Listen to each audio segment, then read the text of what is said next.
So guys, this is our $600 1987 Toyota Supra called the MK3. So the older brother for the MK4 Supra that's more famous. So, but yeah, let's dive into this car. And now as you guys can tell, I had to get an 89 front bumper.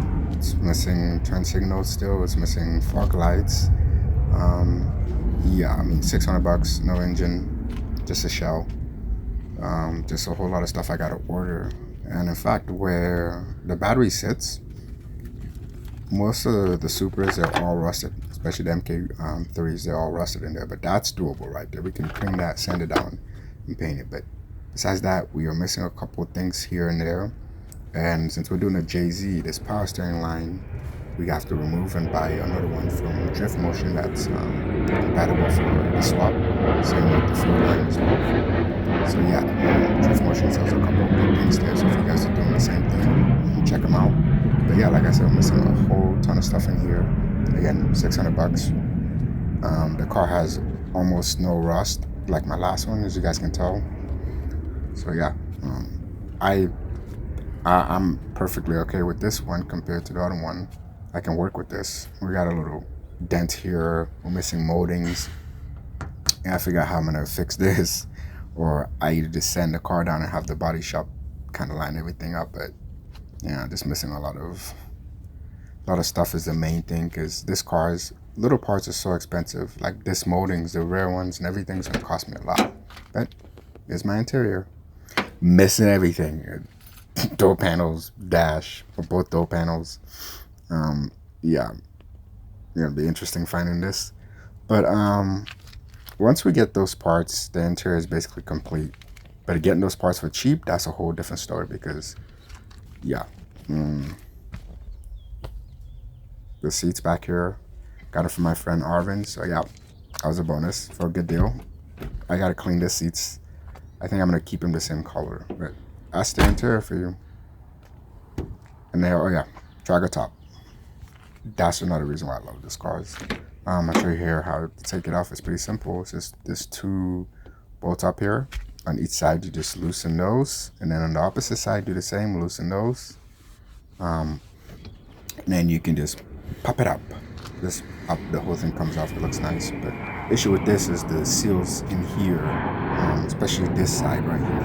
If you focus this, so, alright, this side right here leaks a lot. And I think the past one is some carbon wrappers. Not too bad. Did the same thing on the door right here. It's not too bad. I mean, we gotta peel it off, but here's our 2JZ cylinder head. I still need to take in and put everything together. And then I got this taillight, a 3-piece taillight. And I didn't really look at the pictures very close off eBay.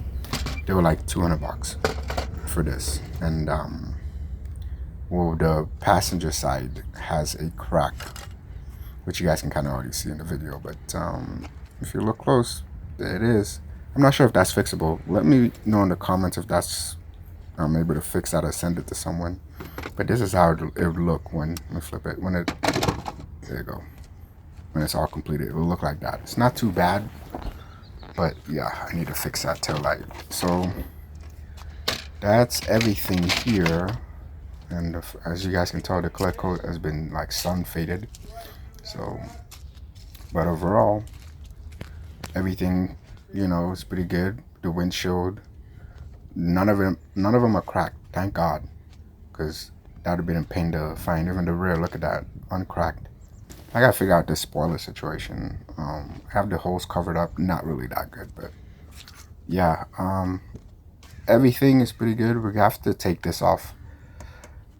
Our shocks, we're gonna replace them with some lowering springs. I'm not sure which brand yet, but I need to unloosen this first so I can get access to those the spring. And after that, we just take off this 3 bolts. And then if you guys come in here, it's gonna be, you're gonna need to get a compressor to like push the springs together. So when you push it together and locks it in place, it makes it much easier to just take the whole shock out. And then there's bolts right here. It's one long bolt. You have to push it all the way in there, and all the way out. So you can just pull the arm out a little bit, so you can take the shocks out, and just like one bolt down here that you just gotta take out, and then yeah, it comes right out, and that's it. So a good shell, almost no rust. So yeah, that's the update.